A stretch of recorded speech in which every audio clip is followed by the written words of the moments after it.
Welcome to four sides TV. ఈరోజు మన దేశంలో జరిగిన కొన్ని చోట్ల ఏదైతే ఎలక్షన్స్ జరిగాయో, ప్రధానంగా మహారాష్ట్రలో అలాగే జార్ఖండ్లో ఏదైతే ఎలక్షన్స్ జరిగాయో, అలాగే కొన్ని చోట్ల యూపీ, బీహార్, బెంగాల్, కేరళ ఎక్కడైతే బైపోల్స్ జరిగాయో అక్కడికి సంబంధించిన ఈరోజు వార్తలను చూసినట్టయితే మహారాష్ట్రకు సంబంధించింది, జార్ఖండ్ చూస్తుంది. ఒక దగ్గర మహారాష్ట్రలో బీజేపీ ఘన విజయం సాధించగా జార్ఖండ్లో మాత్రం కాంగ్రెస్ తన విజయకేతనాన్ని ఎగరేసింది. అయితే ఈ నేపథ్యంలో మహారాష్ట్రలో ఏదైతే కూటమి ప్రభుత్వం ఉన్నదో అక్కడ గతంలో ఏదైతే ఏకనాథ్ షిండే ప్రభుత్వానికి సంబంధించింది ఈరోజు దానికన్నా అంటే గతంలో కన్నా ఎక్కువ సీట్లు తీసుకొచ్చి కాంగ్రెస్ ఎంత ప్రయత్నం చేసినప్పటికీ కాంగ్రెస్కు మాత్రం టోటల్గా 48 సీట్స్ 57 సీట్స్ కన్నా ఎక్కువ దాటలేదు. అదొకటి మనకు చూసుకున్నట్టయితే ఈరోజు మహారాష్ట్ర ఎన్నికలకు సంబంధించింది ఏదైతే మహాయుతిలో భాగంగా బీజేపీ అలాగే Shinde group Ajit Pawar group Shinde group కలిసి అక్కడ టోటల్గా 220 సీట్స్ సాధించడం జరిగింది. అయితే 220 సీట్స్లో ఏదైతే బీజేపీకు 121 సీట్స్ వచ్చాయి. ఈ నేపథ్యంలోనే ఇక్కడ మనం చూసుకున్నట్టయితే ఇప్పుడు మహారాష్ట్ర సీఎం ఎవరు అంటే మరి షిండేనే ఇంతకుముందు చేస్తారా, ఫడ్నవీస్ ఉన్నారు ఏవైతే డిప్యూటీ సీఎంగా ఉన్నారో మరి ఆనంద్ చేస్తారా, లేకుంటే బీజేపీ నుండి ఇంకెవరినన్నా పెడతారా అనేది. అలాగే అదే సేమ్ సమయంలో అజిత్ పవార్ ఏదైతే ఉన్నదో ఎన్సీపీ నుంచి వెళ్ళి అజిత్ పవార్ గ్రూప్గా వెళ్ళారో అజిత్ పవార్ కూడా ఈరోజు తనకు సంబంధించింది ఏ పోస్ట్ ఇస్తారో అని అప్పుడు కూడా ఇంతకుముందు గతంలో కూడా డిప్యూటీ సీఎంగా ఉన్నారు. కాబట్టి ఫస్ట్ ఆఫ్ ఆల్ మనం చూద్దాం మహారాష్ట్రలో బీజేపీ ఘన విజయానికి అంటే కూటమి ఘన విజయానికి కారణాలేంటి, అసలు అక్కడ ఎవరు విఫలం చెందారు, ఎవరు సఫలమయ్యారు అంటే కాంగ్రెస్కు సంబంధించిన కొంతమంది నాయకులు అక్కడికి వెళ్ళి ప్రచారం చేయంగా కానీ అక్కడ ఎలాంటి ఫలితం లేకపోగా అదే పవన్ కళ్యాణ్ వెళ్ళి ఏదైతే అక్కడ బీజేపీకి సంబంధించిన కొన్ని చోట్ల కంపెయిన్ చేయడంతో ఎక్కడైతే పవన్ కళ్యాణ్ వెళ్ళి బీజేపీకి సంబంధించిన సపోర్ట్ చేసి క్యాండిడేట్స్తో మాట్లాడాలో అదైతే ఆ క్యాంపెయిన్లో పాల్గొన్న ప్రతి చోట బీజేపీ విజయం సాధించింది. కాబట్టి దానిపై కూడా మనం విశ్లేషించడానికి ఈరోజు మనం ప్రధానంగా మనకు ఏదైతే ఉన్నదో బీజేపీ నాయకురాలైనటువంటి సునీతారెడ్డి గారు మనతో లైన్ ఉన్నారు. సునీతారెడ్డి గారు, welcome to the four sides TV. Madam నమస్తే అండి. Welcome to the four sides TV. At the same time Venkataswamy గారు ఎవరైతే ఉన్నారో కాంగ్రెస్ నాయకులు వెంకటస్వామి గారు కూడా మనతో లైన్లో ఉన్నారు. వెంకటస్వామి గారు, welcome to the four sides TV sir. Okay, right. అదే సమయంలో ఇంకో ఏంటంటే పాపారావు గారు ఎవరైతే సీనియర్ పొలిటికల్ ఎనాలిస్ట్ ఉన్నారో అతను కూడా మనతో జాయిన్ అవుతారు. అలాగే జనసేన పార్టీ నుంచి వెళ్ళి సుజాత గారు కూడా మనకు ఇప్పుడు డిబేట్లో జాయిన్ అవుతారు. First madam, congratulations for your winning in Maharashtra assembly elections because you have got a very good result at there. I think that you are also not believe that this much of seats you got. ఇందులో ఇప్పుడు ప్రధానంగా ఎవరైతే ఊహించని విధంగా BJP అక్కడ కూటమి ఏదైతే సాధించిందో ఆయనపై విశ్లేషించండి మేడం, ఎలా జరిగిందనేది. దీని అంతటికి కారణం మోదీ కరిష్మానేనా లేకపోతే ఇంకేమైనా జరిగిందా మ్యామ్? నమస్తే అండి, నన్నే అడుగుతున్నారా సార్? Yes ma'am. జమీల్ గారు. Yes ma'am, it is question for you. Okay. నమస్తే అండి. ప్యానల్లో ఉన్న నాకు సుజాత గారికి, వెంకటస్వామి అన్నకు, మీకు, మన ఫోర్ సైడ్ ప్రేక్షకులకు అందరికీ గుడ్ ఆఫ్టర్నూన్ అండి. ఇప్పుడు మనకు మహారాష్ట్ర ఎలక్షన్స్ విజయం చూస్తే చాలా సంతోషము. అది మహారాష్ట్ర ప్రజలు సాధించి పెట్టిన విజయము. వాళ్ళు మా పార్టీ మీద ఉంచిన నమ్మకము, అక్కడ ఉన్న నాయకులు చేసిన శ్రమ, సహకరించిన ప్రజలు, వివిధ పార్టీల నాయకులు, మా ఎన్డీఏ కూటమిలో ఉన్న నాయకులందరికీ నేను కృతజ్ఞతలు తెలియజేస్తున్నాను. అందరి శ్రమ ఫలితమే ఇది. ఈ మన మహారాష్ట్ర ప్రజలు భారతీయ జనతా పార్టీని, శివసేనని, ఎన్సీపీని అందరినీ కలిపి ఎన్డీఏ భాగపక్షాలుగా వాళ్ళని దీవించడం జరిగింది. ఆ ప్రజలందరికీ ధన్యవాదాలు తెలియజేస్తున్నాను. ఇంకా మహారాష్ట్ర ఎలక్షన్ వరకు వస్తే సార్ ఎన్నెన్నో గ్లోబల్ ప్రచారాలు చేయడం జరిగింది. గోబెల్స్ కంటే ఎక్కువ దుష్ప్రచారం చేయడం జరిగింది. రిజర్వేషన్లు ఎత్తేస్తారని, అది చేస్తారని, ఇది చేస్తారని గతంలో నుంచి. కానీ ఇప్పుడు ప్రజలు నమ్మే విధం లేదు. ఎప్పుడైతే మన 2019 నుంచి కూడా మనం గత ఎలక్షన్లు కూడా చూసుకుంటే అప్పుడు కూడా మేము శివసేనతో అలయన్స్ పార్టీలో గెలవడం జరిగింది. భారతీయ జనతా పార్టీ శివసేన అలయన్స్ లోనే మేము విజయం సాధించడం జరిగింది. ఆనాడు మేము 160 సీట్లకు పైన 105 సీట్లు భారతీయ జనతా పార్టీ, 56 సీట్లు శివసేన గెలవడం జరిగింది. గెలిచినాక కూడా కాంగ్రెస్ పార్టీ చేసిన కుట్రలు కుతంత్రాలతోటి, శివసేన వాళ్ళ అత్యాశతోని మనకు ఆ రోజు ముఖ్యమంత్రి పదవి ఆశించి విడిపోవడం జరిగింది. కాంగ్రెస్ పార్టీ సపోర్ట్ చేసి అప్పుడు ప్రభుత్వం ఏర్పాటు చేయడం జరిగింది. అదంతా చూశారు ప్రజలు. మేము మ్యాండేట్ ఇచ్చింది ఎవరికి? కాంగ్రెస్ పార్టీకి కాదు కదా మ్యాండేట్ ఇచ్చింది, శివసేనకు బీజేపీ కలిపి మ్యాండేట్ ఇస్తే అర్ధాంతరంగా మధ్యలో బ్రేక్ చేసుకొని వెళ్ళిపోవడం జరిగింది. ఈనాడు ఏదైతే శివసేన పెట్టిన ఆ రోజున్న బాలాసాహెబ్ గారి ఏదైతే హిందుత్వ సిద్ధాంతం పరంగా ఏర్పడ్డ పార్టీ ఇవాళ హిందుత్వ సిద్ధాంతానికి వ్యతిరేకంగా ఈరోజు ఉద్ధవ్ ఠాక్రే గారు కాంగ్రెస్ పార్టీతో జతకట్టడం జరిగింది. వారి ఏదైతే బాల్ ఠాక్రే గారి సిద్ధాంతం ఏదైతే ఉందో, జీవితంలో మేము కాంగ్రెస్ పార్టీని కలవడం అనేది జరగదు, నేను చనిపోయే వరకు కూడా జరిగే పని కాదు అని తను రాసుకున్న మనం ఎన్నో వీడియోలు కూడా చూడొచ్చు. అంత స్ట్రాంగ్ గా వ్యతిరేకించిన వారసత్వం ఉన్న ఉద్ధవ్ ఠాక్రే గారు ఆ కాంగ్రెస్ పార్టీ తోటి కలిసిపోతే ఈ రోజు మనం చూస్తున్నాం మహారాష్ట్ర ప్రజలు ఖచ్చితమైన తీర్పిచ్చారు. ఎవరైతే ఆయన బాల్ ఠాక్రే గారి సిద్ధాంతాలు కానివ్వండి, బాల్ ఠాక్రే గారి ఇవి కానివ్వండి, కాపాడే నాయకుడు ఎవరు అనే దానికి ఇవాళ మ్యాండేట్ ఇవ్వడం జరిగింది.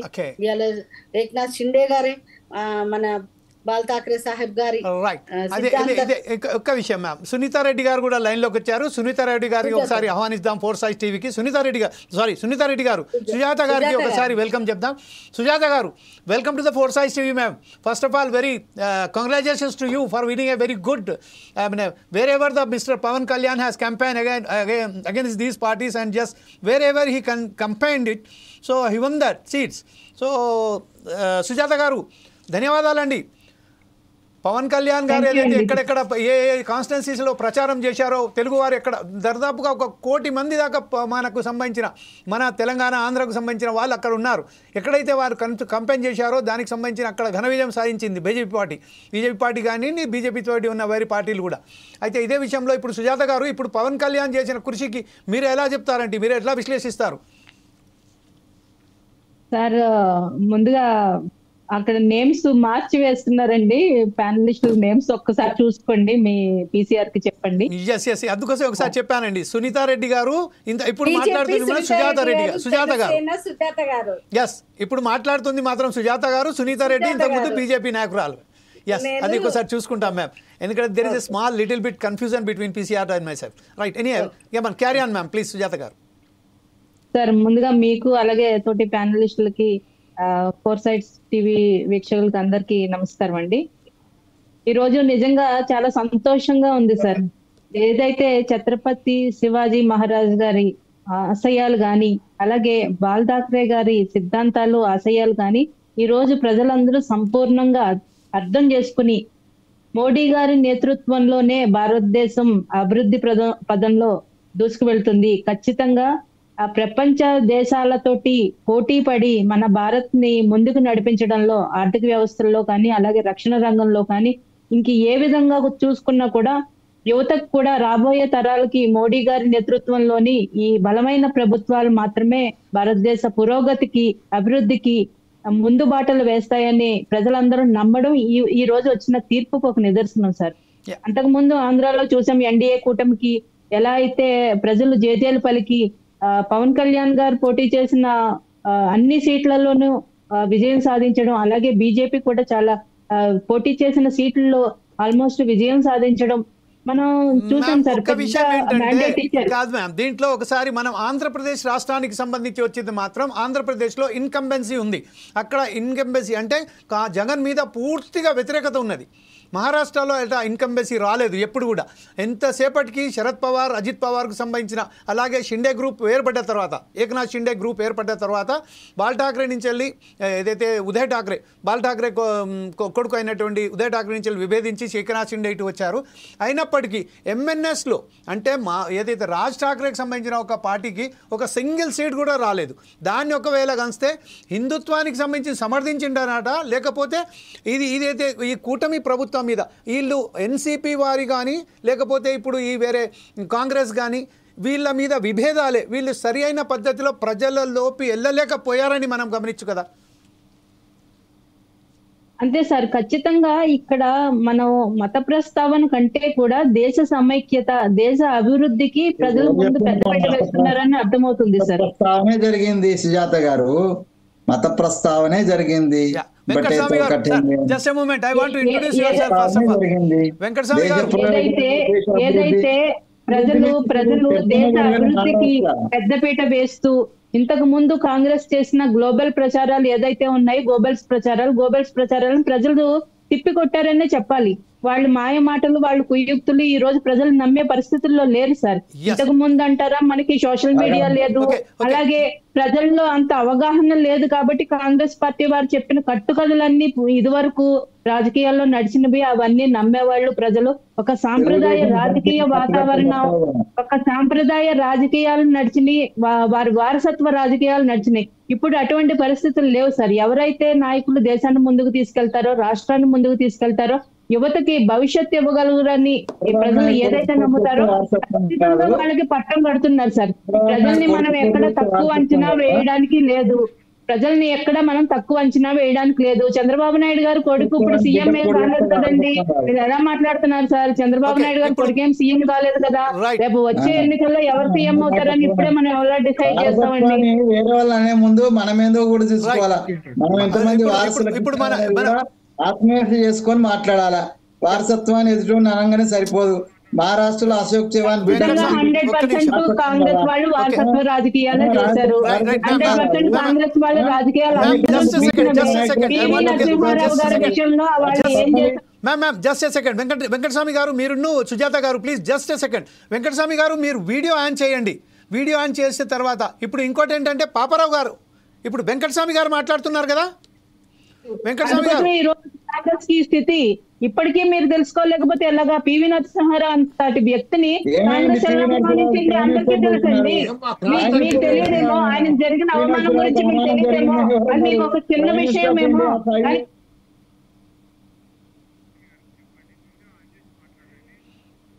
ఇక్కడ వెంకటస్వామి గారు మాట్లాడుతున్నారు. వెంకటస్వామి గారు ఒకసారి Sujatha garu please just a moment. Venkataswamy garu మీరు చెప్పండి, ఇప్పుడు ఏమో చెప్పదలుస్తున్నారు, మీరే చెప్తున్నారు.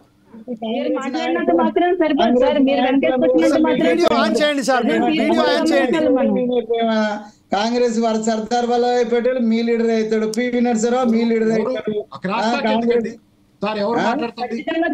వెంకటస్వామి గారు మీరు వీడియో ఆన్ చేయండి సార్ ప్లీజ్.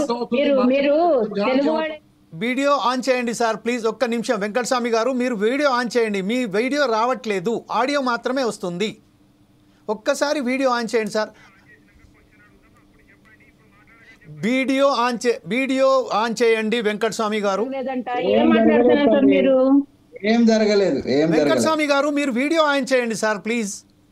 వీడియో కాదు, ఆడియో కాసేపు ఆపమానండి. ఆయన క్రాస్ టాక్ చేస్తుంటే ఎవరికేం అర్థం కాదు. అదే పాపారావు గారు ఏదైతే చెప్తున్నారు రైట్. నేనేం చెప్పటల్లా, క్రాస్ టాక్ చేయకుండా ఒకళ్ళు మాట్లాడితే నాకు కూడా అర్థం అవుతుంది అంటున్నా, జనానికి కూడా అర్థం అవుతుంది. ఒకళ్ళు మాట్లాడేటప్పుడు వాళ్ళు మాట్లాడుకుంటుంటే అర్థం అవుతుంది జనానికి. నాకేం కాదు. రైట్ సార్, ఇప్పుడు చెప్పండి సార్. క్రాస్ అయితే సార్ పాపారావు గారు ఎవరైనా క్రాస్ టాక్ ఎందుకు, వాళ్ళు మాట్లాడేవండి. మాట్లాడితే మాట్లాడతా ఉంటే ఇక మనం మూసుకొని కూర్చుంటే ఎట్లా సార్? మీరు అనలిస్ట్ కాబట్టి మీకు ఏమి ఇబ్బంది ఉండదు సార్. పార్టీలు అన్నప్పుడు ఇబ్బంది ఉంటుంది సార్.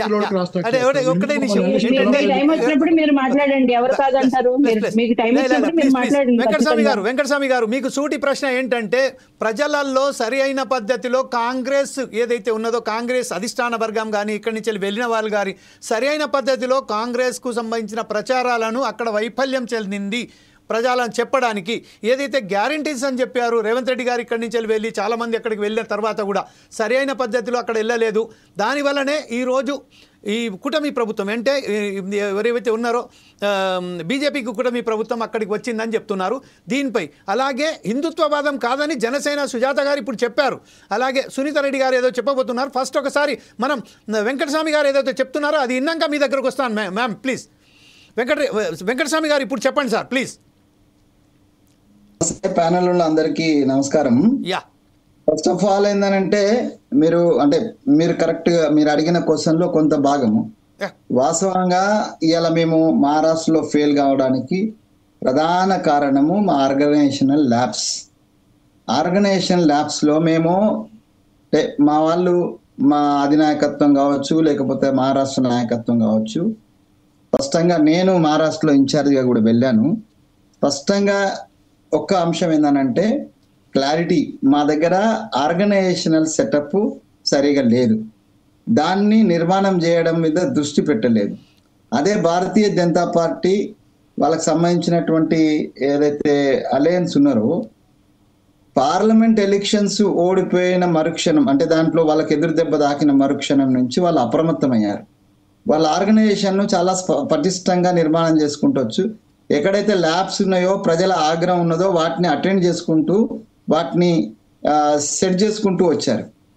మరి మా పార్టీకి సంబంధించి మా పెద్దలకు సంబంధించి దానికి సంబంధించిన ఇన్ఛార్జ్లకు సంబంధించి ఏంటంటే వీళ్ళు ఎలక్షన్ నోటిఫికేషన్ వచ్చేంత వరకు కూడా మేము నిద్రపోయినారు మా వాళ్ళు.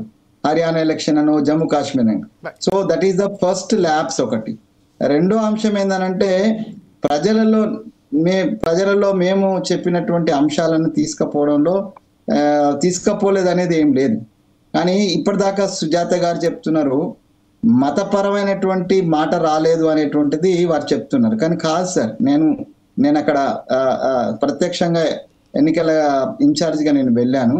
ప్రతి చోట మతమే వచ్చింది, హిందూ ముస్లిం మతం వచ్చింది. దానికి తోడు మాకు పెద్ద దెబ్బ ఏందనంటే ఒక పత్వా రిలీజ్ చేసినట్టుగా ఈ ముస్లిం కమ్యూనిటీకి సంబంధించిన వాళ్ళు ఒక అప్పీల్ ఇచ్చినారు మాకు ఇవి డిమాండ్స్ అని. ఇది ఒక కుట్రపూరితమైనటువంటి లీకేజ్ సార్ అది. అంటే దాంతో ఏంటంటే హిందూ ఆర్ఎస్ఎస్ మీద బ్యాన్ పెట్టితే మేము ఓటేస్తామని అంటే నాన్ సెన్సే కదా. ఒక సంస్థకు సంబంధించి ఇంకో సంస్థ మీద బ్యాన్ పెట్టమనేటువంటిది అది మాకు ఇస్తే అంటే ఈ కూటమి వాళ్ళకి ఇచ్చినప్పుడు డిమాండ్లలో ఉంది సార్. అట్లా హిందూ ముస్లిము ఏది డివిజన్ ఏదైతే సుజాత గారు ఏదో చెప్పబోతున్నారు. మీరు ఇప్పుడు ఏదో హిందూ ముస్లిం సంబంధించిన సమస్య తీసుకొచ్చారు కాబట్టి ఒక ప్రస్తావన తీసుకొచ్చారు కాబట్టి సునీతారెడ్డి గారు చెప్పండి. సునీతారెడ్డి గారు ఇప్పుడు వెంకటస్వామి అన్నగారు ఏం చెప్తారు? అసలు హిందూ ముస్లిం ఇష్యూ తీసుకొచ్చింది ఎవరు తీసుకొచ్చిండ్రు? మన రేవంత్ రెడ్డి గారు మన ముఖ్యమంత్రి పోయిండ్రు అక్కడికి. పోయి అన్న ఆయన అక్కడే మాట్లాడలేదు.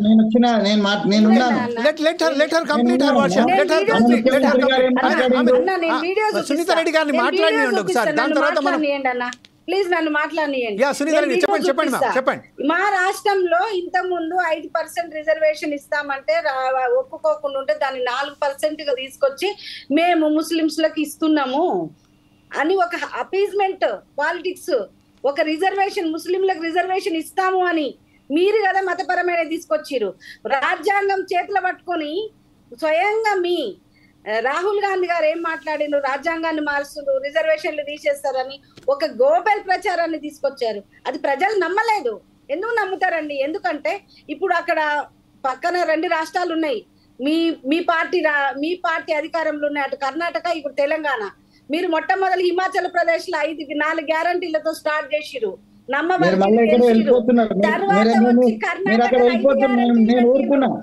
మీరేదో చెప్తారనంటే నేను ఊరుకున్నా కానీ మీరు పక్కన వెళ్ళిపోతున్నారు. సునీతారెడ్డి గారు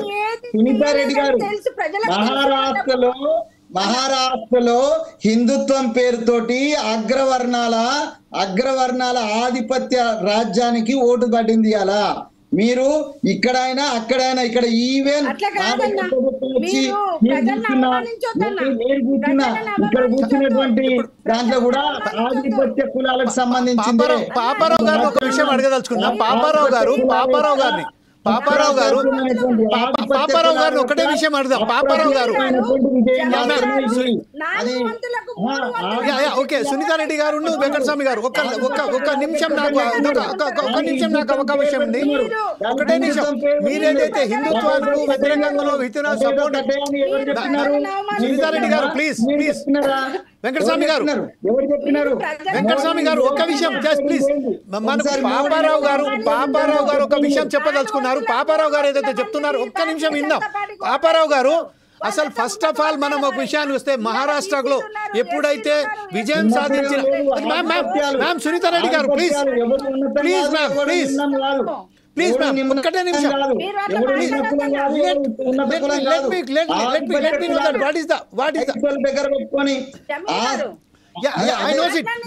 ఒక్క నిమిషం మీరిద్దరు కూడా కొంచెం ఓపిక పడితే ఒక్క విషయం నేను అడగదలుచుకున్నాను పాపారావు గారిని. పాపారావు గారిని ఒకటే విషయం అడగదలుచుకున్నా. సాంప్రదాయ రాజకీయాలు నడుస్తున్నది. ఒక్కటే నిమిషం మీరు వెంకటస్వామి గారు ఒక నిమిషం ఆగండి. వెంకటస్వామి గారు మీరు ఆగండి ప్లీజ్ ఒక్క నిమిషం. సునీత గారు ఆగండి ప్లీజ్. ఆగండి సునీతారెడ్డి గారు ప్లీజ్ సునీతారెడ్డి గారు ఒక్క నిమిషం ఆగండి. సునీతారెడ్డి గారు ప్లీజ్ పాపారావు గారు మీరు చెప్పండి. ఈ మహారాష్ట్ర ఎలక్షన్లకు సంబంధించి కానీ అలాగే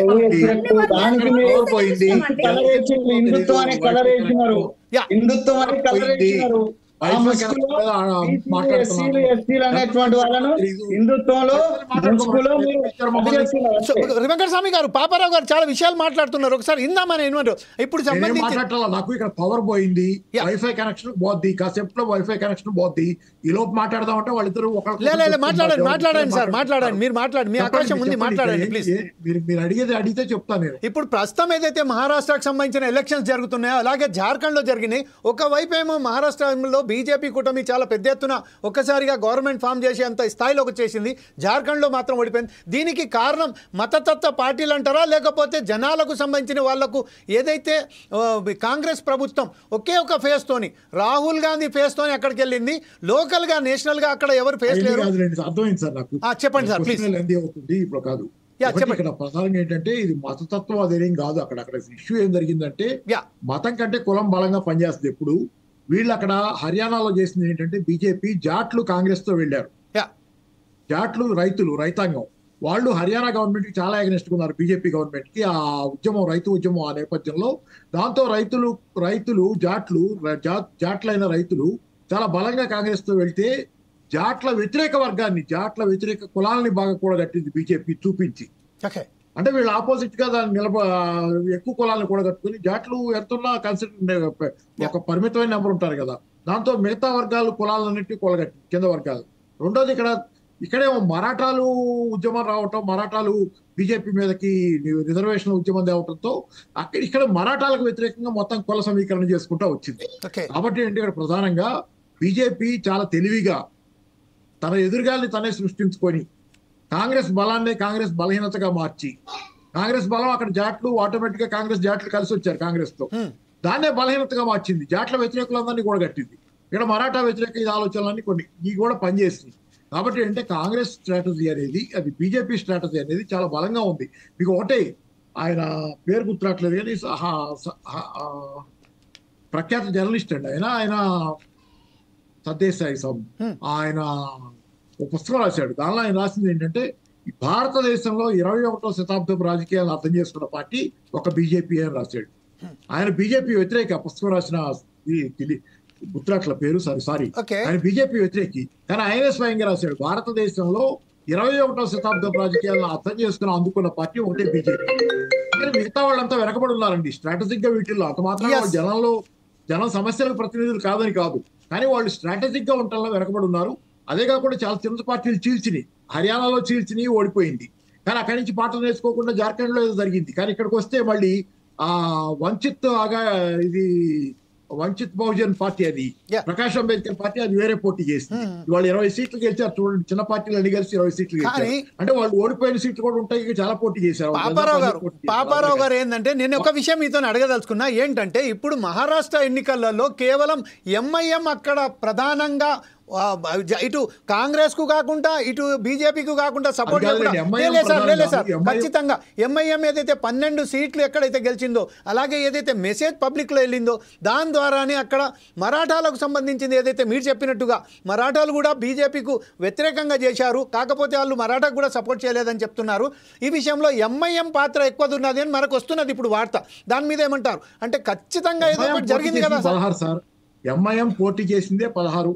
అవును, చెప్పండి సార్. మరి లాస్ట్ టైం 44. కానీ మెసేజ్ మాత్రం ఓవరాల్ గా మహారాష్ట్రలో, జార్ఖండ్ లో, ఇక్కడ బెంగాల్లో ప్రతి చోట యూపీలో కూడా జరిగింది. మహారాష్ట్ర ఎన్నికల గురించి మాట్లాడుతుంటే మీ దేశం అంతా మాట్లాడతారు కదా. అంత ముందు అయిపోయింది. ఎంఐఎం బీజేపీకి హ్యాండ్ ఇన్ గ్లవ్ గా పనిచేసింది. అది కథ అయిపోయింది. లాస్ట్ టైం మహారాష్ట్రలో 44 చేసింది, ఈసారి 16 చేసింది. పాత్ర కాదు, ఎక్స్క్లూజివ్ గా దాని పాత్ర కాదు మహారాష్ట్రలో. కానీ మెసేజ్ మాత్రం పోయింది కదా సార్. ముస్లింస్ ఓట్లు మొత్తం కంప్లీట్ గా ఒక సైడ్ అంత వేస్ట్ అయిపోయినాయి కదా ఇప్పుడు ప్రస్తుతం. అయితే కంప్లీట్ ఎలా పోతాయి సార్? 16 సీట్లు పోటీ చేస్తే 16 సీట్లు పోతాయి. The message has gone to the people. లేదా ఇష్టం కాదు సార్, మనం విశ్లేషణ చేస్తున్నాం అంతే. అంటే కారణాలు నేను చేసేది విశ్లేషణ. మీరు యాంకర్ గా మధ్యలో వచ్చి దాన్ని డిస్టర్బ్ చేస్తున్నారు ఏం లేదు. ఎందుకంటే చెప్పండి సార్, మీరే చెప్పండి. ఎంఐఎం పోటీ చేయని చోట ఎవరికి వేస్తారు సార్? ముస్లింస్. చెప్పండి. 16 చోట్లే కదా ఎంఐఎం పోటీ చేసింది. ఇంకేం డిస్టర్బ్ చేసింది? ఆ 16 చోట్ల డిస్టర్బ్ చేస్తే అదే నేను అంటాను. కానీ కాంగ్రెస్ తోని శివసేన ఉన్నది కదా సార్, బాల్ ఠాకరే పార్టీ ఏదైతే చెప్పనా, ఎంఐఎం ఆఫర్ చేసింది కాంగ్రెస్ పార్టీకి, నేను నీతో కలిసి పోటీ చేస్తానని. కాంగ్రెస్ పార్టీ పొట్టు పెట్టుకోవాలా. అదే ఇప్పుడు మన వెంకటస్వామి గారు చెప్పారు కదా, ఫత్వాలు రిలీజ్ చేశారు వాళ్ళని. ఆ ఫత్వాలు వాళ్ళు ముస్లిం పెద్దలు సార్, ఎంఐఎం కాదు సార్ ఫత్వా పెట్టింది. ఎవరైనా కానీ సార్, ఒక ముస్లిం కమ్యూనిటీ కదా, కమ్యూనిటీ మాత్రం ఇట్లా చెప్పడం ఎంతవరకు సమంజసం? ముస్లిం కమ్యూనిటీ అంతా ఒకటేనా? అంతా సేమేనా? అంతా యూనిఫామ్ గా అందరూ ఒకటే? ఎంఐఎం లో ఉండేవాళ్ళు ఫత్వాలు జరిగి అందరూ ఒకటేనా? ఒకటే అని చెప్తలేను సార్, అక్కడ వాళ్ళకు ఒక మెసేజ్ పోయింది కదా. ఎంఐఎం గురించి మాట్లాడుతుంటే ముస్లింలు అంటారు, ఫత్వాలు అంటారు, అది వేరే వ్యవహారం. ఎంఐఎం పోటీ చేసింది 16 సీట్లే, దాని ఇంపాక్ట్ అంతవరకే. ముస్లింలంతా యూనిఫామ్ గా అక్కడ వేస్తే ఆ 16 సీట్లలో వేసుకుంటారు. వాళ్ళకి మిగతా ఉన్నాయి కదా 200 పైన, 250, 60 పైన ఉన్నాయి సీట్లు. అవన్నిట్లో నేను చిన్న పార్టీలు, ఒక ఎంఐఎం గురించే మీకు అంత దూరం ఎందుకు? చాలా చిన్న పార్టీలు ఉన్నాయి, అన్ని కలిసి చీల్చి అంటున్నాను నేను. ఓకే, ఎంఐఎం మీదకి ఎందుకు పోతారు? 16 సీట్లు పోటీ చేసింది, 111 సీట్లు పోటీ చేసింది. వంచిత్ బహుజన్ అనేది అది మరి అవన్నీ వదిలేసి మీరు 16 సీట్లు పోటీ చేయాలి అంటే మీకు బయాస్ ఉంటే అట్లా మాట్లాడితే నేనేం చేయను. సార్ ఒక విషయం మీకు క్లియర్ చేయదలుచుకున్నాను సార్, ఏంటంటే ఫోర్త్ సైజ్ టీవీ ఎవరికి బయాస్ కాదు. ఎవరికైతే మనం సరి అయిన సబ్జెక్టులో మనం ప్రేక్షకులకు సరి అయిన సమాధానం. ఎంఐఎం పట్టుకుని ఎందుకంత ఎంఐఎం ని బట్టి, కాంగ్రెస్ ని బట్టి, బీజేపీని బట్టి ఎలాడటం లేదు సార్. ఇక్కడ మేము ఏం చేస్తామంటే ఎనాలిసిస్ చేస్తున్నాం. నేను చాలా సార్లు విమర్శించాను. ఎంఐఎం గతంలో ఓట్లు చీల్చింది, బీజేపీకి సహాయపడింది, నాకు తెలుసా సంగతి. నేను చాలా సార్లు మాట్లాడాను. కానీ ఈ సందర్భం అది కాదు. మహారాష్ట్రలో అలా చేయలా, అలా జరగలా. మహారాష్ట్రలో కాంగ్రెస్ తో పొత్తు పెట్టుకుంటారంటే కాంగ్రెస్ పెట్టుకోలే పొత్తు. అది కాంగ్రెస్ తప్పు, కాంగ్రెస్ ప్రాబ్లము. ఏం ప్రాబ్లం మనకు తెలియదు, ఆయనకి తెలుసు వెంకటస్వామి గారికి. నేను ఒకటే చెబుతున్నా, ఇక్కడ ఏంటంటే చిన్న పార్టీలు అన్ని కలిసి ఓట్లు చీల్చినాయి. 20 సీట్లు గెలుచుకున్నాయి. అంటే ఆ గెలవని సీట్లలో కూడా చాలా ఓట్లు చీల్చినాయి. దీనివల్ల కూడా దెబ్బపడింది అంటున్నా. అంటే ఓకే మ్యామ్, సునీతారెడ్డి గారు ఏదో చెప్పబోతున్నారు. సునీతారెడ్డి గారు, మీరు ఇప్పుడు ఏదైతే పాపారావు గారు చెప్తున్నారు దాన్ని ఏకపిస్తున్నారా? మీ అన్మ్యూట్ చేయండి ma'am, me please. Me audio రావట్లేదు, అన్మ్యూట్ చేయండి. చిన్న పార్టీలు ఓన్లీ కాంగ్రెస్ ఓట్లే కాదండి, అందరు ఓట్లు చీలుస్తారు వాళ్ళు. వాళ్ళ ఓట్లు చీల్చినంత మాత్రాన మేము గెలిచినామని కాదు. మా స్ట్రైక్ రేట్ ఏముంది అక్కడ? 100 మార్కులకు మేము 90 మార్కులు తెచ్చుకున్నాం. ఇప్పుడు మా స్ట్రైక్ రేట్ అట్లా ఉంది. ఇక ముస్లింలు అంటారా, వాళ్ళు ఎప్పుడు కాంగ్రెస్ తోనే ఉన్నారు. వాళ్ళు ఎప్పుడు వాళ్ళకి అబీజ్మెంట్ ఇదే చేస్తారు. 16 సీట్లు మినహా మిగతా సీట్లను వాళ్ళకే సపోర్ట్ చేస్తారు. మాకు ఎంఐఎం నుంచి కానీ ముస్లిమ్స్ నుంచి కానీ మాకేదైనా సపోర్ట్ దొరుకుతుంది అనేది మీరు దాన్ని అంగీకరించదలుచుకుంటే వయనార్లకు చెయ్యాలి కదా. మరి అట్లా వయనార్ లాంటి సీట్లు చేసినప్పుడు అది చేసినట్టు సార్. మాకేం సహకారం చేయరు. మాకు అసలు ఇట్లా ఎట్లా అంటే మా కోసం వాళ్ళు పోటీ చేసినట్టు క్రియేట్ చేయడం అనేది రాంగ్. ఎందుకంటే దాంట్లో ఏదైతే ఎన్సీపీ అజిత్ పవార్ వర్గం ఉన్నదో అది 38 సీట్లు గెలిచింది. ఒక్క నిమిషం నా కనెక్షన్ అజిత్ పవార్ మాతోనే ఉన్నాడు. అదే అందుకోసమే అంటున్నాను. అంటే అజిత్ పవార్ ఉన్నాడు. మేము అలయన్స్ లోనే పోటీ చేసినాం. మా అలయన్స్ పార్టీగా మేము మా మహాయుతి పార్టీ స్ట్రైక్ రేట్ చూడండి. ఓకే ప్రజలు నమ్మలేదు వీళ్ళని అనేది క్లియర్ గా అర్థమవుతుంది. వెంకటస్వామి గారు ఇప్పుడు మీరు చెప్పండి వెంకటస్వామి గారు, ప్రజలు నమ్మలేకనే కాంగ్రెస్ ను ఓడించారు అని చెప్తున్నారు సునీతారెడ్డి గారు. అంటే మీరు చెప్తే ఏం చెప్తారండి వెంకటస్వామి గారు? గోబెల్స్ ప్రచారాన్ని ఒకరోజు అదానికి సంబంధించిన విషయం వేరమ్మా. ఒక విషయం ఏంటంటే అదానికి సంబంధించింది కాదు చూస్తే ప్రజలు విఘ్నులు సార్. అదాని కుంభకోణానికి సంబంధించింది కేవలం ఒక కుట్రపూరితంగానే అది కొన్ని రోజుల పాటు దానికి సంబంధించిన వార్తను ఆపారనే ఉద్దేశం, అది వేరే విషయం. మహారాష్ట్ర జార్ఖండ్ అసెంబ్లీకి సంబంధించిన మనం మాట్లాడుతున్నాం. సో మన వెంకటస్వామి గారు మీరు చెప్పండి సార్, ఏదో చెప్తున్నారు మీరు చెప్పండి.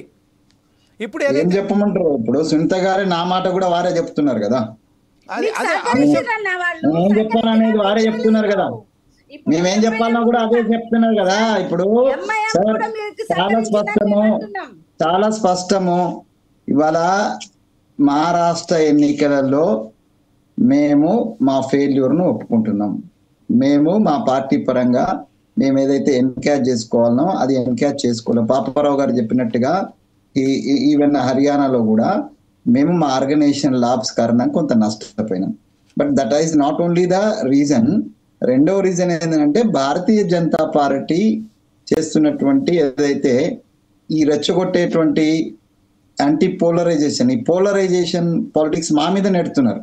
వాస్తవంగా పోలరైజేషన్ పాలిటిక్స్ చేస్తున్నది, హిందూ పేరు పోలరైజేషన్ చేస్తున్నది భారతీయ జనతా పార్టీ. కేవలం ముస్లింలను ఏదో మేము మాత్రమే సమర్థిస్తున్నాం అట్లా అనుకుంటే వాళ్ళ పార్టీలో కూడా ముస్లింలు ఉన్నారు. సో మరి మేము సంతుష్టీకరణ చేస్తున్నాం అనేటువంటిది తప్పది. సంతుష్టీకరణ ఎక్కడా లేదు. మేము ఒకటే చెప్తున్నాం, రాజ్యాంగం ప్రకారము సమన్యాయం కావాలని అంటున్నాం. దాంట్లో మాకు మైనారిటీస్ ఉండొచ్చు, లేకపోతే మెజారిటీ ఉండొచ్చు. మమ్మల్ని ఏదో ముస్లిం అంటే హిందూ వ్యతిరేకులుగా ముద్రేసేటువంటి ప్రయత్నంలో డెఫినెట్ గా వాళ్ళు కొంత సక్సెస్ అవుతున్నారు. It is not for the long period, ఇది కొంతకాలం తర్వాత బయటకు వస్తుంది. ఇంకా లోకల్కి సంబంధించినటువంటి ఏదైతే మమ్మల్ని ప్రజలు నమ్మలేదంటే లోకల్కి సంబంధించినటువంటి అనేక విషయాలలో భారతీయ జనతా పార్టీ వాళ్ళ ప్రభుత్వం చేసినటువంటి, ఇప్పుడు మమ్మల్ని నమ్మడం కాదు, గమ్మత్తుగా ఏంటంటే మోసగాలనే నమ్మింది మహారాష్ట్ర ప్రజలు. అదే గొర్రె కషాయవాణి నమ్మినట్టుగానే మరొకసారి ఏ వెనుపోటుదారులు ఏ మోసగాళ్ళు ఎవరైతే ఉన్నారో, అది అజిత్ పవార్ కావచ్చు, ఏకనాథ్ షిండే కావచ్చు, ఫడ్నవీస్ రూపంలో కావచ్చు, ఎవరైతే ప్రజలకు ప్రజాస్వామ్య మనుగడకు ప్రజాస్వామ్య వ్యవస్థకు వెనుపోటు పొడిచిందో వాళ్ళనే మరొకసారి మహారాష్ట్ర ప్రజలు నమ్మినారు. సో అది ఎంతకాలం ఒక టర్మ్ ఉంటది. సో దాని తర్వాత రియలైజేషన్ వస్తుంది. ఇవాళ మేము ఓడిపోయినాము కాబట్టి మమ్మల్ని అందరు తిరస్కరించినంటే పాపారావు గారు మాట చెప్తున్నారు. సో రకరకాలైనటువంటి కారణాల చేత కొన్ని పార్టీ ఓసారి మేము ఓడిపోతాం, ఓసారి బీజేపీ ఓడిపోతుంది, ఓసారి ఇంకొకరు ఓడిపోతారు. ఓడిపోయినంత మాత్రాన ప్రజల్లో లేనట్టు కాదు, ప్రజా సమస్యల్లో లేనట్టు కాదు. ఇప్పుడు మేము కాంగ్రెస్ చెప్తున్నాం, వాళ్ళు గవర్నమెంట్ ఫామ్ చేసిన వాళ్ళు డెఫినెట్ గా ప్రజాస్వామ్య సిస్టమ్ లో వాళ్ళు they got the majority, they have to continue. నేను ఒక 1 వీక్ బ్యాక్, అంటే 1 week not even 1 week election తర్వాత ఒక డిబేట్ లో మాట్లాడినప్పుడు నేను ఒక మాట చెప్పిన, అసలు స్థిరమైనటువంటి ప్రభుత్వం అంటే అబ్సల్యూట్ మెజారిటీ తోటి ఉంటే మాత్రమే అభివృద్ధికి మంచి అది బీజేపీకి వచ్చినా సరే మాకు వచ్చినా సరే సంపూర్ణమైన మెజారిటీ తోటి గవర్నమెంట్ ఫామ్ కావాలి మహారాష్ట్రలో నేను ఆ రోజు నేను కోరుకున్నాను. వ్యక్తిగతంగా కావచ్చు, లేకపోతే నాకున్న ప్రజాస్వామిక విలువ ఉన్నటువంటి నా వ్యక్తిగత అభిప్రాయం మీద ఏదైనా పార్టీకి ఏదైనా కూటమికి సంపూర్ణమైన మెజారిటీ వస్తే లాస్ట్ టైం ఏదైతే ఈ మహారాష్ట్రలో జరిగినటువంటి దందా ఏదైతే ఉన్నదో అది జరగకుండా ఉంటది అనేటువంటి విషయం నేను చెప్పిన. ఇవాళ కూడా నేను మహారాష్ట్ర ప్రజలు సరే ఏ కారణాల చేత ఎవరికి సపోర్ట్ చేసినా మహారాష్ట్ర ప్రజలు 1 సైడ్ తీసుకున్నారు. అది మంచిదే.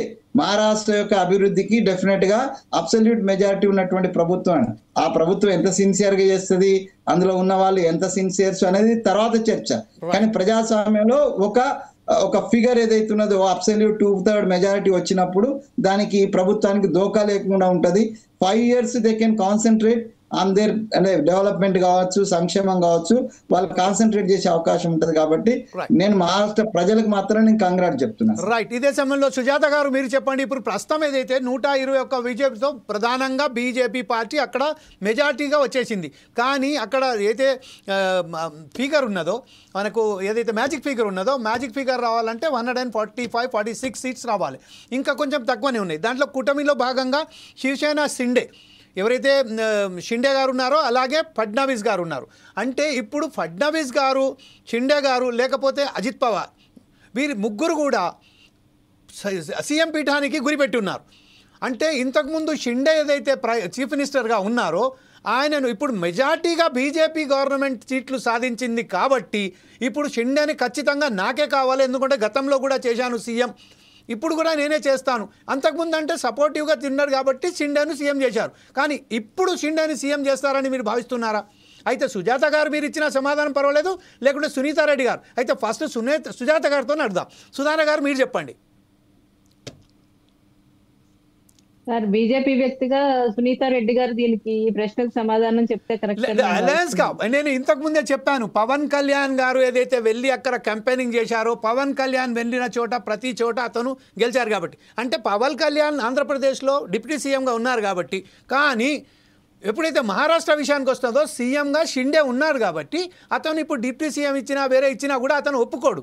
దీని మీద ఖచ్చితంగా ఇప్పుడు లేవనెత్తారు. అందుకోసమే షిండే వర్గం ఏదైతే ఉన్నదో బయట పడుతూనే ఉన్నది. ఇంతకుముందే మనం చూసాం చాలా చోట్ల. దీని మీద సుజాత గారు మీరే చెప్పండి ఫస్ట్, దాని తర్వాత నేను సునీతారెడ్డి గారి దగ్గరికి వెళ్తాను.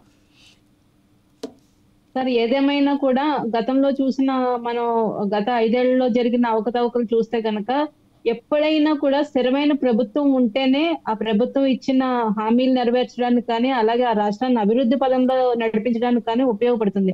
ఇంతకు ముందు కాంగ్రెస్ మిత్రులు చెప్పినట్టు ఏదైనా ఏ ప్రభుత్వం వచ్చినప్పటికీ వాళ్ళకి ప్రజలు ఒక ఖచ్చితమైన మ్యాండేట్ ఇస్తే, ఒక సుస్థిరమైన ప్రభుత్వం ఏర్పడితేనే ప్రజలందరూ కూడా వాళ్ళు ఎన్నుకున్నందుకు ఒక సార్థకత అంటూ ఏర్పడుతుంది. కాబట్టి ఆ విధంగా ఆలోచించి నాయకులందరూ, బీజేపీ పెద్దలు ఆలోచించి సరైన నిర్ణయం తీసుకుని ఒక స్థిరమైన ప్రభుత్వాన్ని ఏర్పాటు చేస్తారని భావిస్తున్నామండి.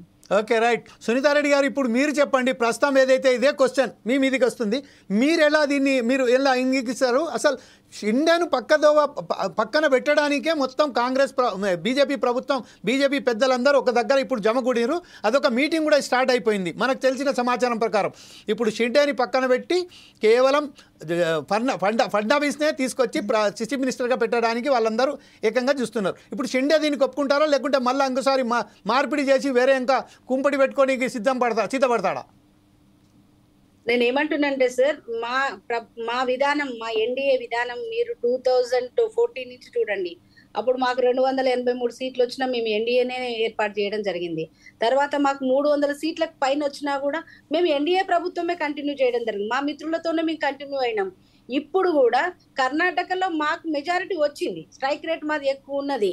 అయినా కూడా ఒకవేళ మనకు ఫడ్నవీస్ ముఖ్యమంత్రి అయినా కూడా మనం షిండే గారిని పక్కకు పెట్టాలి, వాళ్ళతో సంప్రదించకుండా చేయాలనే ఉద్దేశం లేదు. మా భాగస్వామ్య పక్షాలు ఎవరైతే ఉన్నారో అందరిని కూర్చోబెట్టుకొని మేము డిస్కషన్ చేసుకొని ఏ విధంగా మనం ఈ ప్రభుత్వాన్ని ఏర్పాటు చేసుకుంటే సుస్థిరంగా ఉంటది.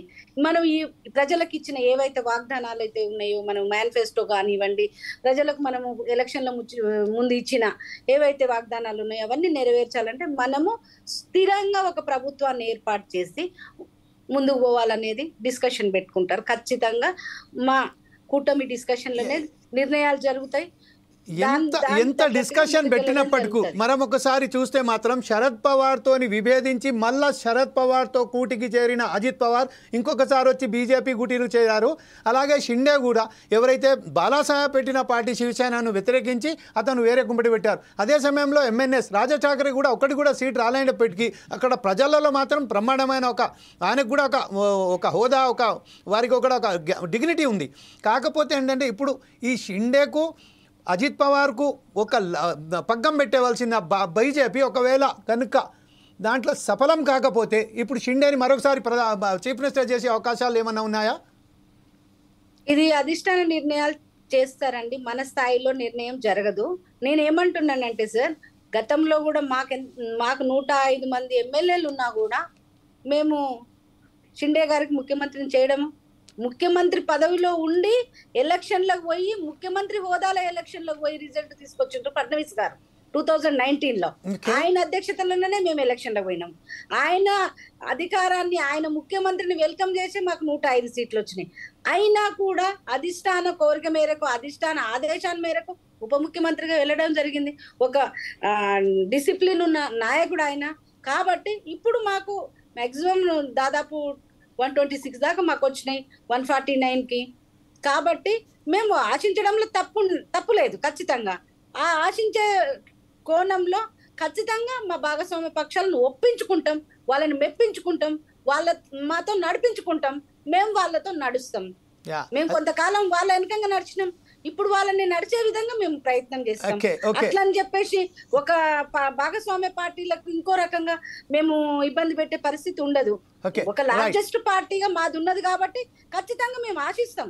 ఇదే సమయంలో వెంకటస్వామి గారు మీరు చెప్పండి, సుస్థిరత ప్రభుత్వం అదైతే చెప్తున్నారో ఆ చెప్పినప్పటికీ ఇక్కడ ఏదైతే ఉన్నదో షిండే వర్గం కానివ్వండి, అజిత్ పవార్ వర్గం కానివ్వండి పూర్తిగా సమర్థిస్తుందని ఈ మరికోసారి ఇప్పుడు ఈ ఏదైతే గత ప్రభుత్వాలను చూస్తే, గత ప్రభుత్వ పాలన చూస్తే మనం ఒకసారి షిండేకు చూస్తే షిండే కేవలం బీజేపీ అధిష్టానం బాగా పట్టుకొని ఉన్నది కాబట్టి ఆయన జారలేదు, లేకపోతే ఎప్పుడో జారేటోడు అని మనకు కనిపిస్తుంది. దీని మీద వెంకటస్వామి గారు మీరేమంటారు?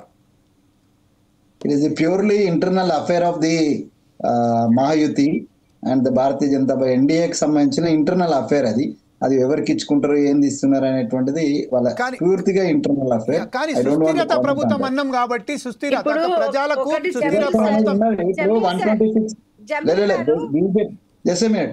బీజేపీకి ఇప్పుడు 126 వచ్చినాయి, సో 120 పైన వచ్చినాయి. కాబట్టి మేజర్ భాగస్వామ్యము మిత్రపక్షంగా వాళ్ళు కోరుకునేటువంటి దాంట్లో తప్పే ఉండదు. సో దానికి షిండే గారు సహకరించరా అని అంటే, ఇప్పుడు వాళ్ళు పోయినసారి కూడా వాళ్ళకి ఎక్కువ ఉండి షిండేకు సీఎం చేసినారు కదా, వాళ్ళు అప్పుడు కూడా ఎక్కువనే ఉన్నాయి కదా, వాళ్ళ 100 ఎక్కువనే ఉన్నాయి. సో అది పరస్పరమైనటువంటి అండర్స్టాండింగ్ లో పోతారు తప్పితే, అంటే సుస్థిరమైన ప్రభుత్వం ఏర్పడుతుంది. ఎందుకంటే 120 క్రాస్ అయినటువంటి వాళ్ళు ఇంకొక 25 సీట్లు మాత్రమే ఉన్నాయి. కాబట్టి వాళ్ళ భాగస్వామిలో ఉన్నటువంటి షిండే వర్గం కానీ అజిత్ వర్గం కానీ ఏ రకమైన ఇబ్బందిని పెట్టి అనవసరంగా, అంటే మళ్ళొకసారి ఆల్రెడీ వాళ్లకు వాళ్ళ సొంత పార్టీలను ద్రోహం చేసిందనే ముద్ర ఉన్నది వాళ్ళకు. సో ఆ ముద్రను మరొకసారి నిరూపించుకొని బీజేపీ కూడా ఎన్నుపోటు పొడిచి మేము మళ్ళొకసారి ద్రోహులమని నిరూపించుకునే ప్రయత్నం వాళ్ళు చేయకపోవచ్చు. కాబట్టి దే విల్ కంటిన్యూ, ఎందుకంటే వాళ్ళ సంఖ్య కూడా తక్కువ ఉంది. బీజేపీకి ఇప్పుడు ఆడ ఉన్న పరిస్థితి ఏంటంటే ఇతరులు వాళ్ళ వీళ్ళని కలుపుకొని అయినా బీజేపీ ప్రభుత్వాన్ని నిలబెట్టగలిగేటువంటి స్థితిలో ఇప్పుడు అంటుండే. కేంద్రంలో ప్రభుత్వం ఉన్న దృష్ట్యా వెరీ న్యాచురల్లీ సహజ సూత్రాల ప్రకారము బలంగా ఎవరైతున్నారో వాళ్ళ వెనుక నడిచేటువంటిది ఉంటది. కాబట్టి అది ప్యూర్లీ వాళ్ళ ఇంటర్నల్ అంశము. దాని మీద నేను కాంగ్రెస్ ప్రతినిధి కానీ వ్యక్తిగతంగానే I don't want to comment anything. Okay right. ఇప్పుడు మనం జార్ఖండ్ విషయానికి వస్తే మాత్రం జార్ఖండ్లో జేఎంఎం ఏదైతే ఉన్నదో అంత జైల్లో పెట్టినా కూడా, చాలా ఆయనకు ఎంత వేధించినా కూడా బ్రహ్మాండమైన మెజార్టీతో అక్కడ వచ్చేశారు. అక్కడనే సేమ్ కాంగ్రెస్కు మాత్రం కేవలం 24 సీట్స్ మాత్రమే వచ్చాయి. అంటే డైరెక్ట్గా జేఎంఎం ఒక్కటే సింగిల్ లార్జెస్ట్ పార్టీగా అక్కడ వచ్చింది. అయితే ఈ విషయంపై మీరేమంటారండి? సో ఏం లేదు, అక్కడ కూడా సేమ్. ఇప్పుడు అది కూడా మా ఇంటర్నల్ విషయంలో జేఎంఎం మేము పొత్తులోనే పోటీ చేసినాము. జేఎంఎంఏ సీఎం క్యాండిడేట్, అక్కడ సీఎం క్యాండిడేట్ ఇంత డిస్ప్యూట్ కూడా లేదు, మేము అడిగేది కూడా లేదు. మా సంఖ్య కూడా తక్కువ ఉన్నది. ప్లస్ ఆల్రెడీ ఆనవాయితీ ప్రకారం ఈజ్ సిట్టింగ్ సీఎం అండ్ ఆయన నేతృత్వంలోనే దీనికి నేను అంటున్నది ఏంటంటే, మహారాష్ట్రలో ఓడిపోవడానికి జేఎంఎం ఏదైతే ఉన్నదో, మనకు జార్ఖండ్లో గెలవడానికి ఏదైతే ఉన్నదో, ఇక్కడ ఈ ప్రభుత్వాలలో ఫెయిల్యూర్ అయినామా మనం ప్రెజెంటేషన్ చేసేంలో, జేఎంలలో మాత్రం సక్సెస్ అయినాం కదా. అట్లాగే తృణమూల్ కాంగ్రెస్ 4 సీట్లలో పోల్ చేసింది వెస్ట్ బెంగాల్లో, అక్కడ 4 కూడా విజయం సాధించింది. కేరళలో దాదాపుగా 4 లక్షల పైచిలకు మెజార్టీతో ప్రియాంక గాంధీ పార్లమెంట్కి వచ్చేసింది. యూపీలో 7 సీట్స్ వచ్చాయి బీజేపీకు, 2 సీట్స్ ఎస్పీకి పోయినాయి. అలాంటివి చూసుకుంటే ప్రతి చోట కొంచెం ఎక్కడో ఒక్క చోట కాంగ్రెస్ సఫలమైంది, కానీ ఇక్కడ మహారాష్ట్రలో మాత్రం అక్కడ విఫలమైంది. దీని అంతటికి కారణం ఏదైతే వీళ్ళు గ్రౌండ్గా ఆర్ఎస్ఎస్ బలంగా వీరికి పనిచేసింది. బీజేపీ క్యాడర్ను మొత్తం ప్రజలలో బీజేపీకి క్యాడర్ సంబంధించిన ఆర్ఎస్ఎస్ మొత్తం వ్యక్తిగతంగా పోయి అక్కడ ఆర్గనైజ్ చేసింది అని ఒక అది ఉన్నది. అదే మీతోనే అడుగుతున్నాను సార్, చెప్పండి. ఇప్పుడు చాలా స్పష్టంగా ఆర్ఎస్ఎస్ బీజేపీకి పనిచేస్తుంది. నేను కూడా ఆర్ఎస్ఎస్ లో పనిచేసిన. ఒకనాడు ఆర్ఎస్ఎస్ కు బీజేపీ, బిఎంఎస్, ఏబిపి ఇట్లాంటి సంస్థలన్నీ అనుబంధ సంఘాలుగా ఉండేది. కానీ ఇలా ఆర్ఎస్ఎస్ కు ఆర్ఎస్ఎస్ఏ బీజేపీకి అనుబంధ సంఘం అయిపోయింది ఇలా. So RSS worker everybody is working for the Bharatiya Janata party, దాంట్లో డిస్ప్యూట్ ఏం లేదు. రెండో విషయం ఏంటంటే మొన్న మహారాష్ట్రలో మాకు పెద్ద అంటే మాకు అశనిపాతం ఏందనంటే ఈ పత్వా రిలీజ్ చేసి తర్వాత ఆ పత్వా రిలీజ్ చేసినటువంటి ఉలేమాలో వాళ్ళు పోయి బహిరంగంగా ఆర్ఎస్ఎస్ మీద ప్రపోజల్ పెట్టిందో అది మాకు పెద్ద అశనిపాతం. ఎందుకంటే మహారాష్ట్రలో ఆర్ఎస్ఎస్ చాలా బలంగా ఉంటది.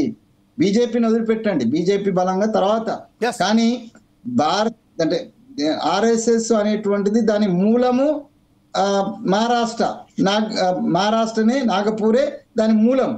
అట్లాంటి చోట ముస్లింలు ఒక ఆర్ఎస్ఎస్ ను బ్యాన్ పెట్టమనంటే సామాన్యుని దగ్గర కూడా ఆర్ఎస్ఎస్ పోయి ఉన్నది. అక్కడ ఆర్ఎస్ఎస్ ఉన్న ప్రతి వ్యక్తి బీజేపీకే ఓటేస్తాడు అనేది కూడా ఏం లేదు. ఒకప్పుడు లేకుండే అట్లా, ఇప్పుడు కొంత మారింది అది. సో అప్పుడైతే మాకు ఎప్పుడు కూడా మేము ఆర్ఎస్ఎస్ లో పనిచేస్తున్నాం, మీరు బీజేపీ పనిచేయమని మా ఆర్ఎస్ఎస్ పెద్దలు మాకు ఎప్పుడు చెప్పలే. కానీ ఇప్పుడు చెప్తున్నారు, ఇప్పుడు చాలా స్పష్టంగా చెప్తున్నారు. అంత బాండ్ ఉన్న దగ్గర ముస్లిం కమ్యూనిటీకి సంబంధించినటువంటి పెద్దలు బహిరంగ లేఖ విడుదల చేసి వాళ్ళ యొక్క డిమాండ్స్ లో ఆర్ఎస్ఎస్ బ్యాన్ అని పెట్టడం అనేటువంటిది డెఫినెట్ గా ఆర్ఎస్ఎస్ ను అభిమానించేటోళ్ళు లేకపోతే సానుభూతి పరులు అన్నోళ్ళు ఒకవేళ అక్కడ ఉన్న కాంగ్రెస్ ఓటు వేయాలనుకున్నా కూడా ఓటుకు దూరం అయ్యేటువంటి దౌర్భాగ్య స్థితి వచ్చింది. ఇది ఒక రకమైనటువంటి జరుగుతున్నటువంటి దాడిగా నేను భావిస్తున్నా. అది ఎంఐఎం రూపంలో కావచ్చు, లేకపోతే ఇట్లా సులేమాల రూపంలో కావచ్చు. ఇది భారతీయ జనతా పార్టీ చాలా అంటే ఇందాక పాపారావు గారు ఒక స్పష్టమైన మాట చెప్పినారు. సమకాలీన రాజకీయాలలో ఉన్నటువంటి కుయుక్తులన్నిటిని ఉపయోగించడంలో భారతీయ జనతా పార్టీ సంపూర్ణంగా ఆరితేరింది. సో వాళ్ళ యొక్క యోజనలో తట్టుకోవడంలో కాంగ్రెస్ పార్టీ ఫెయిల్ అయింది అనేటువంటిది చాలా స్పష్టం. దాన్ని మేము ఆత్మవిమర్శ చేసుకోవాల్సిందే. మేము ఎలా ముందుకెళ్లాలనేది మేము దాన్ని సమీక్ష చేసుకోవాలి. వెంకటస్వామి గారు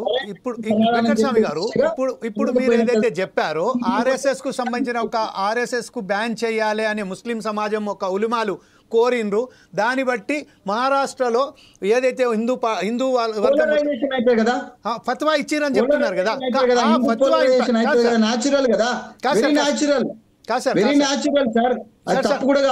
కాదు ఒక విషయం ఏంటంటే ఫత్వా చేశారు ఉల్మా సుల్మా ఏదైతే ఉన్నారో వాళ్ళు చెప్పారని చెప్తున్నారు కదా, కానీ ఆ ఇంపాక్ట్ జార్ఖండ్లో ఎందుకు అమలు కాలేదు?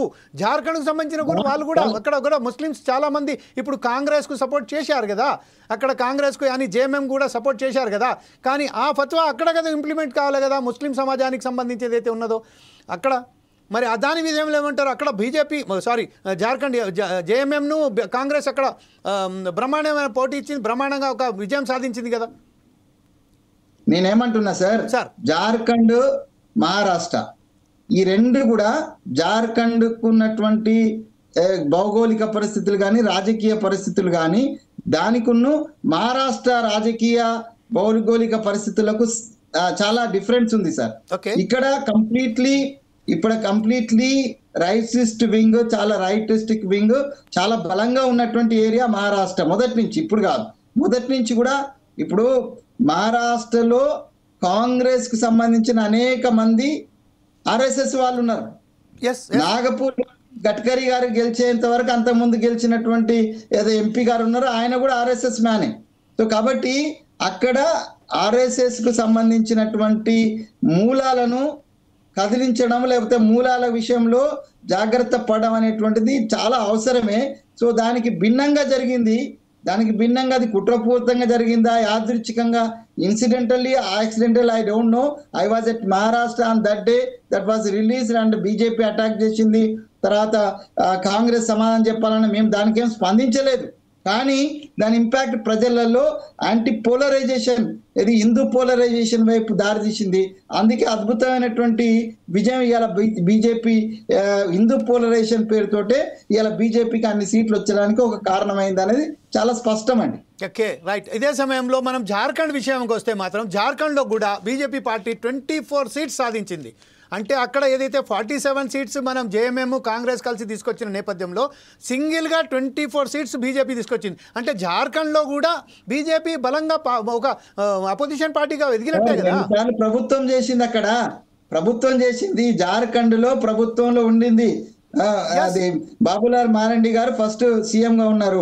అక్కడ నేను ఒకటే మాట చెప్తాను సార్, ఓవరాల్ గా ఇండియా మొత్తంలో Bharatiya Janata party is the fighting the election on organisational base and the Congress కూటమి ఓన్లీ ఆన్ ద హవాయ్ they are fighting the election. That is the reason why as being an organiser I can say Congress party organised గా election ను fight చేసే అలవాటు చేసుకోనంత కాలం ఇదే ఓటమి చవి చూడాల్సి వస్తుంది. మీరు ఈవెన్ మీరు ఇక్కడ తీసుకోండి, మన తెలుగు రాష్ట్రాలలో మీరు తెలుగుదేశం తీసుకోండి, Telugu Desam is a very organised sector. అదే కాంగ్రెస్ అంతా ఆర్గనైజ్డ్ ఉండదు, హవాలా కొట్టుకొస్తుంటే హవాలా పోతా ఉంటది. సో అంటే ఆర్గనైజేషనల్ స్ట్రక్చర్ నిర్మాణం చేయడంలో భారతీయ జనతా పార్టీ చాలా ముందుంది. సో దాన్ని కనీసం అంటే ఒక విషయం ఏంటంటే ఇట్లాంటి ఆర్గనైజేషనల్ సిస్టమ్ ఉండాలనేటువంటి ప్రయత్నము రాహుల్ గాంధీ గారు గత 20 సంవత్సరాలు చేస్తున్నాడు. కానీ ఆయనను అక్కడ ఉన్నటువంటి లాబీస్ ముందుకు పోనిచ్చేటువంటి ప్రయత్నమే అసలే సగానిచ్చడం లేదు. మీరు అనుకుంటారు కాంగ్రెస్ లో ఉన్నా అనుకుంటారు, కానీ కాంగ్రెస్ లో ఇంటర్నల్లీ చాలా రిఫ్ట్ ఉంటది, చాలా వ్యక్తుల మీద ఆధారపడి ఉంటుంది, సంస్థ మీద ఆధారపడి ఉండదు. వ్యక్తుల మీద ఆధారపడి ఉండడం వల్లనే కాంగ్రెస్ దెబ్బతింటుంది ప్రతిసారి. సో దాన్ని కాంగ్రెస్ పార్టీ డెఫినెట్ గా సమీక్షించుకోవాల్సి వస్తుంది. వెంకటస్వామి గారు ఒక విషయం ఏదైతే చెప్తున్నారో మీరు, ఎస్ ఈజ్ ఆర్గనైజ్ పార్టీ అని చెప్తున్నారు, కరెక్టే మాన్తాం. లేకిన్ at the same time Balasaheb Thackeray ఏదైతే స్థాపించారో శివసేన, అందులోకి పుట్టుకొచ్చింది కదా ఎవరు, ఇప్పుడు మన ఉదయ్ ఠాకరేకు శివసేన, శివసేనతోని మీరు ఏకీభవించారు కదా, శివసేనతో మీరు కూటమి పెట్టుకున్నారు కదా. ఇంకో విషయం ఏంటంటే మీరు ఎప్పుడైతే రాహుల్ గాంధీ మీద చెప్తున్నారో, Rahul Gandhi is a perfect person for the international politics, but at the same time when it comes to the national politics and regional parties, he is not aware about that situations, the ground reports also. So now మీరు చెప్పండి ఎట్లా, ఎప్పుడు మాట్లాడినా కూడా international politics మాట్లాడతారు, international లెవెల్లో you have good knowledge, but the national లెవెల్లో regional లెవెల్లో ఇంటర్నేషనల్ రాంగ్ ఇంటర్ప్రిటేషన్. ఒక్క నిమిషం కాదు దాంతో మేడం గారు కూడా ఏదో జోడించదలుచుకున్నారు. మేడం సునీత గారు చెప్పిన తర్వాత మనం మీ దగ్గరకు వస్తానండి ప్లీజ్. నేనేమంటున్నా అంటే ఇప్పుడు రాహుల్ గాంధీ గారు ఏదైతే అబద్ధాలు అసత్యాలతో నమ్మించాలనుకుంటున్నారు, ఏదైతే అంబేద్కర్ గారు పుట్టిన రాష్ట్రమే, అంబేద్కర్ గారి ఆశయాల కోసం నడుస్తున్నాం అని చెప్పుకుంటూ, అంబేద్కర్ గారు రాయని రిజర్వేషన్లు తను ఇస్తానని, అంబేద్కర్ గారు రాజ్యాంగంలో చెయ్యని తను చేస్తానని,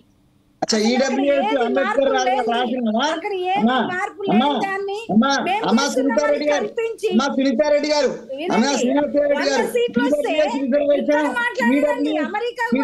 రిజర్వేషన్ అంబేద్కర్ రాసింది. అమ్మ తల్లి ఒక్క నిమిషం ఆగు. EWS reservation Ambedkar రాసిండ్రా?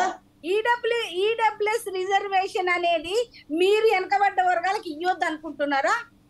100% నేను ఏం చెప్తున్నా అంటే ఈడబ్ల్యూఎస్ అనేది ఈడబ్ల్యూఎస్ రాజ్యాంగ విరుద్ధం. ఈడబ్ల్యూఎస్ రాజ్యాంగ విరుద్ధం. మీరు ముస్లిం రిజర్వేషన్ రాజ్యాంగ విరుద్ధం అంటున్నారే, అంతకంటే రాజ్యాంగ విరుద్ధం ఈడబ్ల్యూఎస్ అనేటువంటిది రాజ్యాంగ విరుద్ధం. దాన్ని అంబేద్కర్ ఎక్కడ రాసిందో చెప్పాలి. అంబేద్కర్ ఎక్కడ రాసిందో చెప్పాలా? అంబేద్కర్ రాసింది ఎక్కడ చెప్పింది. అంబేద్కర్ రాసిన విషయం చెప్పండి తల్లి. సామాజిక వెనుకబాటు ఆధారంగా రిజర్వేషన్ అన్నారు. మీరు రాజ్యాంగం చదువుకోండి, దయచేసి రాజ్యాంగం చదువుకోండి. మోడీ గారికి ఖాళీ కనిపిస్తుంది, మీకు కూడా ఖాళీ కనిపిస్తుంది. లేదమ్మా, నేను ఒకటే అడుగుతున్నా సునీతారెడ్డి గారు, రాజ్యాంగంలో రాయని రిజర్వేషన్స్ అనే మాట మీరు అన్నారు. ఓకే, నేను ఏకీభవిస్తున్నా.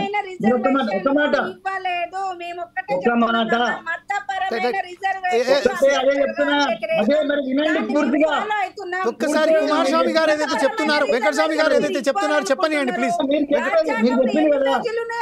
సునీతారెడ్డి గారు ఒక్కసారి వెంకటస్వామి గారు ఏదైతే చెప్తున్నారు పూర్తిగా వివరణ ఇవ్వనివ్వండి ప్లీజ్. గెలవంగానే అహంకారం రావద్దు సునీతారెడ్డి గారు, గెలిచిన ప్రతిసారి అహంకారం రావద్దు. సునీతారెడ్డి గారు మీకంటే బాగా తెలుసు. నేను మీకు మీరేమో బయట నుంచి వచ్చినారు, నేను ఇంటర్నల్ గా RSS లో పనిచేయడం చెప్తున్నా, ABP లో పనిచేసినామని చెప్తున్నా. మీరు ఇవన్నీ మాట్లాడొద్దు. మీరేదో ఇవాళ మాట్లాడొద్దు. ఒక మాట ఆగండి, నేను చెప్పనియండి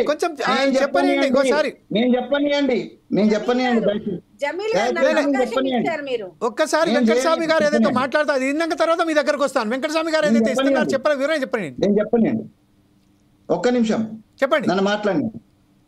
ఒకటి సార్, రాజ్యాంగము రాహుల్ గాంధీకి తెలియదనేటువంటి మాట ఏదైతే అంటున్నారో అది శుద్ధ అబద్ధం. మోడీ గారు ఏం చదువుకున్నారో నాకు తెలియదు, రాహుల్ గాంధీ ఏం చదువుకున్నారో నాకు తెలియదు. కానీ సునీతారెడ్డి గారికి ఇద్దరు చదువుకున్నది అయితే తెలుసు కదా. కాబట్టి రాజ్యాంగం విషయంలో అవగాహన లేకుండా మేము ఎక్కడ మాట్లాడలేదు. ఓకే, మీరు అన్నట్టుగా మొదటి నుంచి భారతీయ జనతా పార్టీ యొక్క పాలసీ మత రిజర్వేషన్, మతపరమైన రిజర్వేషన్ ఇవ్వద్దు కాబట్టి ముస్లిం రిజర్వేషన్ ను మీరు వ్యతిరేకిస్తున్నారు అనేది మీరు చెప్తున్నారు. మీరు ఇప్పుడే అక్కడే ఈడబ్ల్యూఎస్, ఈ రిజర్వేషన్ అనే పదాన్ని మనం ఒకసారి చదువుకుందాం. ఇక్కడ మళ్ళొకసారి డిబేట్ పెడితే మంచిది. రాజ్యాంగంలో స్పష్టంగా సామాజిక వెనుకబాటు తన ఆధారంగానే మీకు రిజర్వేషన్ ఇవ్వాలనేది రాజ్యాంగంలో రాసి ఉన్నది. దానికి విరుద్ధంగా 7% లేనటువంటి అగ్రవర్ణాలకు, ఒకవేళ పేదలనే తీసుకుంటే 2% కూడా లేనటువంటి అగ్రవర్ణ పేదలకు 10% రిజర్వేషన్ ఇచ్చడం వల్ల ఏ రాజ్యాంగంలో రాసి పెట్టిందో అది మరి మోడీ గారు ఎక్కడ చదువుకున్నారో, భారతీయ జనతా పార్టీ మిత్రులు ఎక్కడ చదువుకున్నారో మాకు చెప్పాలి అది. సో ఈడబ్ల్యూఎస్ అనేటువంటిది కూడా రాజ్యాంగ విరుద్ధమే. తర్వాత అది ఖాళీ బుక్, దాంట్లో ఏమి లేదు అని అనుకుంటే, ఏమి లేదు అని అనుకున్నట్టు ఉంటే అదే రాజ్యాంగానికి దండం పెట్టి ఇది పార్లమెంట్ లో ఎంటర్ అయిన మోడీ గారికి రాజ్యాంగ విరుద్ధ చర్యలకు ఎక్కడ పోయిండో చెప్పాలి.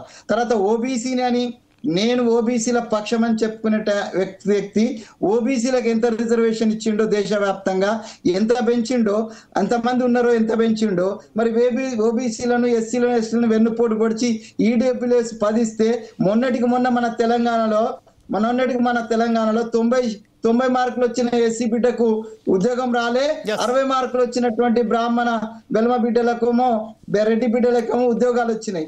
ఈడబ్ల్యూఎస్ యొక్క కథ ఇట్లుంది. మరి అందుకని ఈడబ్ల్యూఎస్ సమంజసం అని చెప్పేటోళ్ళు ఒకసారి ఆత్మవిమర్శ చేసుకోవాలి. రాజ్యాంగంలో ఈడబ్ల్యూఎస్ ఎక్కడ రాసి పెట్టిందో చెప్పాలి. వెంకటస్వామి గారు, సునీతారెడ్డి గారు, సమయం అయిపోయింది కాబట్టి ఇంకోసారి ఈడబ్ల్యూఎస్ రిజర్వేషన్ అనేది మతపరమైన రిజర్వేషన్ కాదు.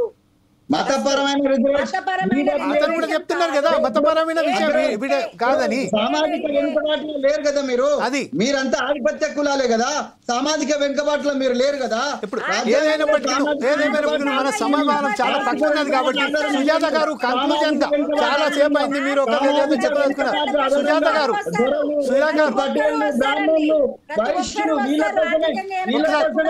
సుజాత గారితో ఒక్క క్వశ్చన్ అడిగి వెళ్ళిపోదాం. సుజాత గారు, ఇప్పుడు ఈ విధంగా ఆధిపత్య వర్గాల కోసం మోడీ పనిచేస్తున్నాడా? మోడీ పనిచేస్తున్నది బీసీ అని చెప్పినాడు, కానీ బీసీల కోసం పనిచేస్తున్నాడా? అందరి వర్గం పనిచేస్తున్నాడా? లేకపోతే బ్రాహ్మణ వైశ్య రెడ్డి వర్మ జాటు ఇట్లందరి కోసం వాళ్ళ కోసం పనిచేస్తున్నాడు? ఎవరి కోసం పనిచేస్తున్నాడు? రాజ్యాంగం పేరుతోటి హిందుత్వాన్ని అర్థం పెట్టుకొని మిగతా ప్రజలను అమాయకమైనటువంటి హిందూ ప్రజలు ఇప్పుడు సమయం అయిపోయింది కాబట్టి ఈ విషయాన్ని ఇంకోసారి చర్చలు తీసుకొద్దాం. అప్పుడు ఖచ్చితంగా మిమ్మల్ని కూడా దీంట్లో పార్టిసిపేట్ చేసి ఇదే విషయంపై మనం చర్చ మాత్రం కొనసాగిద్దాం.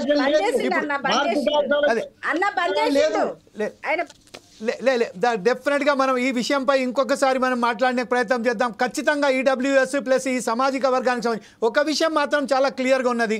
ఏదైతే కాంగ్రెస్కు సంబంధించిన ప్రచారం మాత్రం అక్కడ సరి అయిన పద్ధతిలో ప్రజల వద్దకు వెళ్ళలేదని, అందుకోసమే ఈరోజు ఏదైతే ఎన్డీఏ ప్రభుత్వం ఉన్నదో అక్కడ ఒక బ్రహ్మాండమైన మెజార్టీతో మహారాష్ట్రలో విజయం సాధించిందని, కానీ జార్ఖండ్లో మాత్రం ఒక విధమైన అక్కడ ఎస్సీ ఎస్టీలు ఎక్కువ శాతం ఉన్నారు కాబట్టి వారికి అక్కడ విజయం, హేమంత్ సోరెన్ గారికి అక్కడ విజయం సాధించిందని ఏదైతే ప్రజా తీర్పు ఇచ్చిందో ఆ ప్రజా తీర్పు అనుసరిస్తూ దేశంలో ప్రస్తుతం ఏదైతే ఉన్నదో ఒక సుస్థిరత ప్రభుత్వం ఇచ్చి ప్రజల కోసం పని చేయాలని కోరుతూ ఫోర్సైజ్ టీవీ అందరికీ కోరుతున్నది.